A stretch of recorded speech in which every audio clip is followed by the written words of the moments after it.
I've been the University of Queensland sculptor for 30 odd years. I won a commission in 1976 to complete the carvings in the Great Court of the university.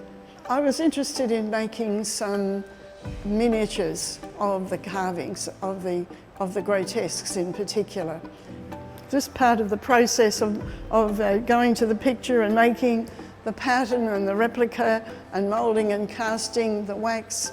It's a process that's been happening for thousands of years, but today there's new technology which is doing it so much faster, and that's what I'm interested in, seeing some of these miniatures reproduced so that more people can enjoy.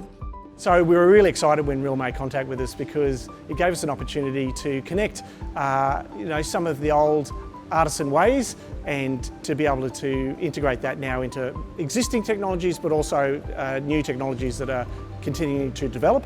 And so Rhyl was really excited about engaging with 3D scanning and what's called additive manufacturing or 3D printing, and then translating that into developing products that replicate those that she has carved by hand. Starting a new job, I'll go over to life capture and start the life capturing process. Rhyl gave us a bronze casting, and so what was interesting and challenging for us was to find a plastic material, which is what our 3D printers are running, and to try and replicate that in a plastic. So to have a reflective material produced that looks to the untrained eye, and certainly from a bit of a distance, like the original.